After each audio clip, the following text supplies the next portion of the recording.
How the Vision Quest helped me to heal my own attachment wounds and develop the capacity for reciprocal love. I'm Ben Ufana, completing another in-depth article, which I'll be reading from the article itself because there's so much detail that I want to make sure nothing gets lost.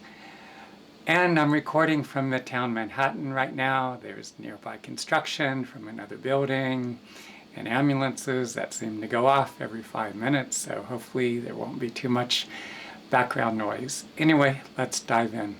Well, most of you will never go on the Vision Quest. Some of you may. I have guided a few people through it over the years, so it remains a possibility.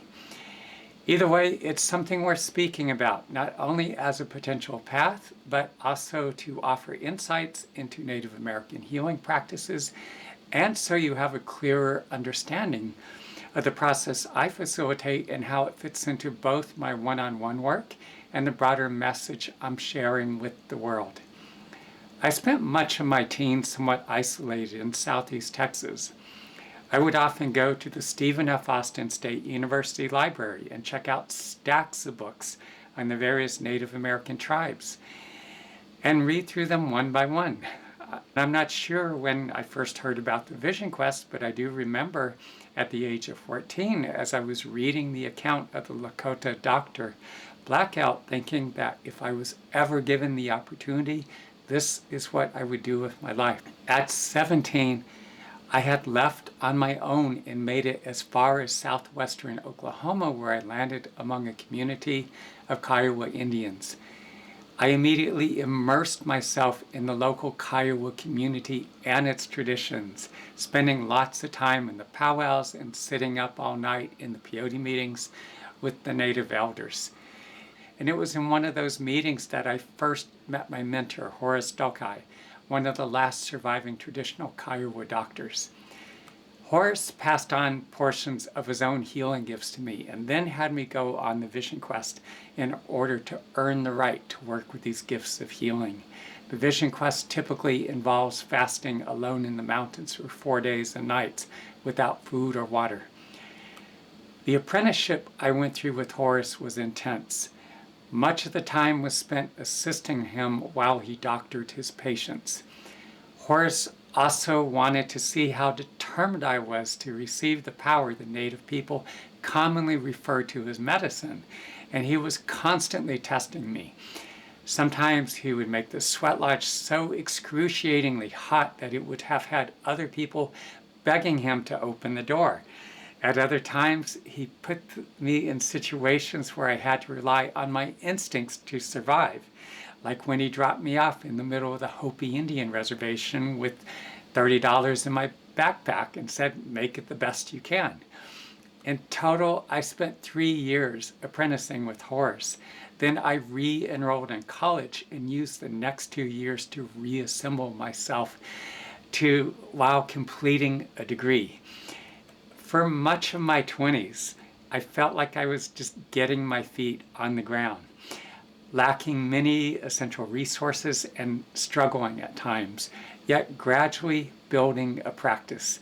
It was during that time that I found myself reenacting the traumas of my childhood and adolescence in my attempts to form intimate relationships. Psychotherapy helped me gain a cognitive understanding of why I was suffering so terribly. The intensive series of meditation practices I developed and the sessions I did with a few gifted healers helped me to begin the process of healing the trauma, the attachment wounds, and other deep emotional wounds I was carrying. After I turned 30, I found myself thinking about how the traditional Native American doctors possess such extraordinarily powerful gifts of healing. And I began to feel something welling up inside me, a desire, actually something pulling me back to the Wichita Mountains to go on the Vision Quest again. Around that time, I reached out to several Native friends back in Oklahoma to ask if they would help me with the logistics of getting to the mountain. My friend Harry agreed, so I loaded up the car and headed back to Oklahoma. I was woefully unprepared for that first Vision Quest in the Wichita Mountains. The wind shifted abruptly while I was on the mountain, blowing from the north. The temperature plummeted, and my sleeping bag being grossly inadequate meant I froze my ass off. Fortunately, it didn't rain or snow that time. While I was on the mountain, I could feel the traumas of my childhood and adolescence surfacing. It felt like I was reliving them. In those moments, I could feel an extraordinarily powerful presence descending into my body, helping me to digest and transform what I had been carrying. There was a definite presence about me after I came off the mountain. Other people commented on it too. One friend was taken aback looking at me, saying that there was a clarity in my eyes that he had never seen before. As the months passed, I was feeling a strong pull to return to the Wichita Mountains again. Yet at the time, I waited nearly a year before going back for the next vision quest, having gotten the idea in my head that it was something meant to be done once a year, even though it felt way too long for me. Since that time, I've been returning to the Wichita Mountains for the vision quest in the spring and fall of every year. The conditions vary considerably every time I go. The wind primarily blows from the north or south and is often very strong and can switch abruptly. I've been on the mountain when it was unbearably hot, which can be especially difficult when fasting without water, and other times when the temperatures drop down into the teens. I've endured snowstorms where I was covered with 6 to 8 inches of snow. And while I much prefer to sleep out in the open, I will take a tarp if rain is in the forecast. Or even a tent if they're expecting a torrential downpour, because I have gotten caught in the rain before and remained wet for days. It's not a very pleasant experience. The storm that came through in late October of 2024 was so violent. Several friends were very concerned about my well-being. One was trying to talk me out of it, saying maybe go another time, but I said, well, if it gets too bad, I'll make my way down. The storm being as violent as it was, the tent that normally sits, I guess, as high as my solar plexus, the force of the wind was so violent that it pushed it all the way down to where when I was laying on my back, it was maybe 6 to 8 inches above me. And I thought the tent wasn't going to make it, like it was going to rip it to shreds, but somehow it held up. But I made it through that time, thankfully. And after the 4th night, I came down from the mountain. I packed hurriedly in the pouring rain. Lightning was striking in the vicinity still, and I was throwing everything in my packs as quickly as I could, and I was soaked and just heading down anyway. At that time, I was so angry with what I'd endured, I just wanted to get down back to the base of the mountain. Yeah, getting through the 4 days and nights of the vision quest can be especially difficult. Yet, I've carried a great deal of trauma, and the reenactment of attachment patterns in my 20s only deepened those wounds. I had a very deep hole to dig myself out of. Yet every time I go through the vision quest, I can feel these forces and beings descending into my body, and at times it has felt like a near-death experience. As this happens, I've often experienced the traumas and other adverse experiences from my past, current struggles I was facing, heartbreak, and other issues. Sometimes I'll have all of this flashing rapidly before my eyes, and I can feel this presence as all this is happening, helping me to transform and digest what I've gone through and all the emotions attached to it.